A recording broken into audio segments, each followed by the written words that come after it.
नमस्कार। मध्य प्रदेश की कुछ खास खबरें हैं, रुक करते हैं उनकी ओर। भोपाल से खबर सामने आई है, जहां पर एमपी के धार्मिक शहरों में आज से शराबबंदी पर मंत्री सारंग का बयान सामने आया। वो शहर जो धार्मिक और ऐतिहासिक पृष्ठभूमि के हैं, वहां आज से शराबबंदी शुरू हो गई है। इन शहरों में बड़ी तादाद में देश विदेश से श्रद्धालु आते हैं। वो लोग वहां बहुत ही श्रद्धा के साथ अपने धार्मिक अनुष्ठान करते हैं। ऐसे शहरों में आज से शराबबंदी की शुरुआत की गई। इस तरह की नकारात्मक बातें करने से कोई औचित्य नहीं निकलेगा। कमलनाथ सरकार में घर घर शराब बांटने की योजना बनाई गई थी। वो शहर जो धार्मिक और ऐतिहासिक पृष्ठभूमि के हैं, उनमें आज से शराबबंदी शुरू हो गई है। उज्जैन, ओमकारेश्वर, महेश्वर, उसके साथ साथ कुछ और पंचायतें भी हैं। टोटल मिलाकर 19 शहर हैं जहां पर अब शराब की बिक्री नहीं होगी, क्योंकि वहां पर बड़ी संख्या में देश विदेश के श्रद्धालु आते हैं। बहुत श्रद्धा के साथ वहां पर अपने धार्मिक अनुष्ठान और पूजा पाठ करते हैं। तो एक ऐसे स्थानों पर अब शराबबंदी की हमने शुरुआत की है मध्य प्रदेश की सरकार ने, और इसके पीछे का लक्ष्य यही है कि हमारे जो धार्मिक शहर हैं, धार्मिक पृष्ठभूमि के, वहाँ पर इस तरह का किसी भी तरह का कार्य ना हो जो कि हमारे दर्शन के खिलाफ है।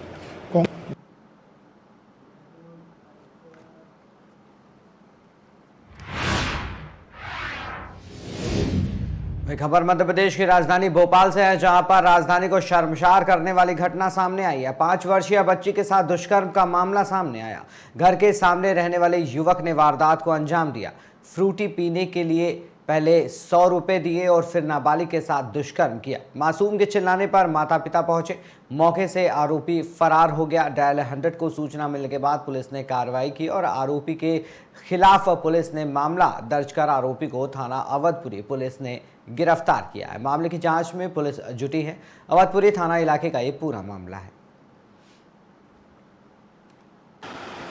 सर, एक 5 वर्षीय बालिका के साथ दुष्कर्म की घटना सामने आई है। हाँ, कल रात में घटना दिनांक की है कि नरेश और रोहित दो आपस में लेबर हैं और उन लोगों ने बैठ के एक साथ थोड़ा बहुत दारू पी और दारू पी के अपने घर चले गए। जब रोहित अपने घर की तरफ जा रहा था तो उनकी बिटिया दिखी। बिटिया को उसने 100 रुपये दिया, बोला जाके अपनी फ्रूटी लेके आओ। बिटिया गई फ्रूटी लेने। फ्रूटी लेके जब वापस आ रही थी तो रास्ते में उसने रोक लिया। बोले यहीं बैठ के फ्रूटी पी लो, और फ्रूटी पीने लगी। इतने में बच्ची की रोने की तेज़ आवाज़ आई।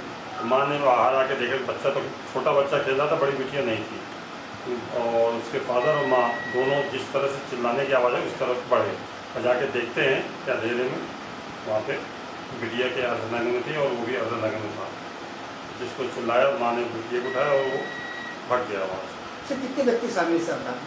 कितने लोग शामिल सर? एक आदमी शामिल है जिसकी गिरफ्तारी हो चुकी है। भोपाल की नहीं, सिवनी के रहने वाले हैं। फरियादी डिंडोरी के रहने वाले हैं, आरोपी सिवनी की। गिरफ्तारी हो चुकी है। सर, इससे पहले कोई बैकग्राउंड है इसका?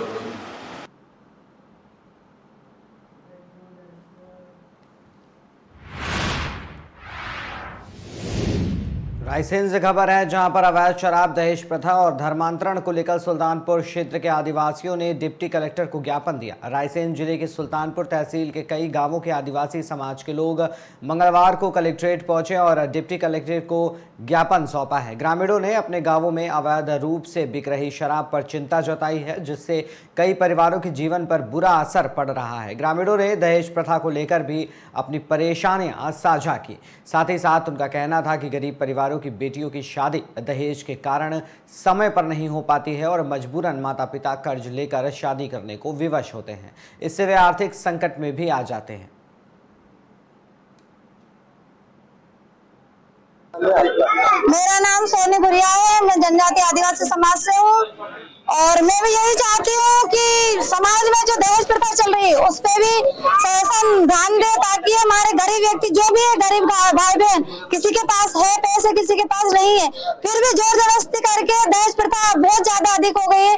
उस पे अपना मतलब शासन ध्यान दे, शासन उन पे लागू हो।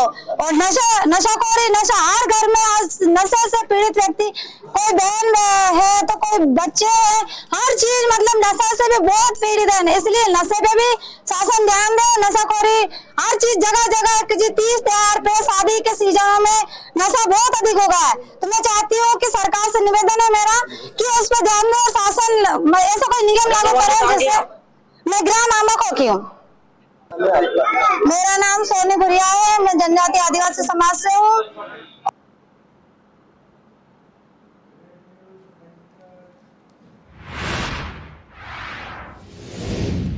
धार जिले के कुछी तहसील अंतर्गत निसरपुर में गणगौर पर्व शुरू होते ही सांस्कृतिक कार्यक्रम भी शुरू हो जाते हैं। माता की बाड़ी पूजन से बाद ही गणगौर माता के भजन घर घर शुरू हो जाते हैं। इसी परंपरा का निर्वहन करते हुए कल शाम को निसरपुर के राम मंदिर प्रांगण में गुड़ तोड़ने का कार्यक्रम शुरू हुआ, जिसमें ग्राम के युवा मोती माता मंदिर से ढोल पर नाचते गाते बजरंगबली मंदिर पहुंचे। जिसके बाद ग्रामीण महिलाएं हाथ में आकाव के सोटे लेकर खंबे पर चढ़ रहे युवाओं को मारती दिखाई दी।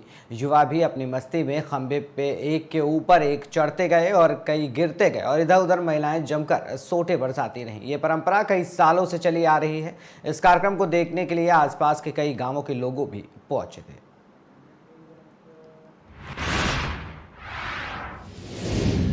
वहीं भोपाल से खबर है, जहां पर 7वीं वाहिनी का 76वां स्थापना दिवस खेल प्रतियोगिता का आयोजन हुआ। लाल परेड ग्राउंड में आयोजन किया गया। इस दौरान परेड, रस्साकसी और वॉलीबॉल की खेल की प्रतियोगिता का भी आयोजन किया गया। सप्ताह भर चलने वाले इस आयोजन में 7वीं वाहिनी के अधिकारी कर्मचारियों ने अलग अलग खेल प्रतिस्पर्धा में भाग लिया है। 7वीं वाहिनी के कमांडेंट हितेश चौधरी ने बताया कि इस प्रतियोगिता में अलग अलग वर्गों के खिलाड़ी भाग ले रहे हैं। विशेष सुरक्षा बल के जवानों ने आपदा के समय भी कई चुनौतीपूर्ण कार्य किए हैं। उनकी कला को निखारने के लिए खेल प्रतियोगिता का आयोजन किया गया है। स्थापित हुई थी, सबसे पुरानी वाहिनी में है हमारी 7वीं वाहिनी और ये पूरे प्रदेश भर में अनेकों काम करती है।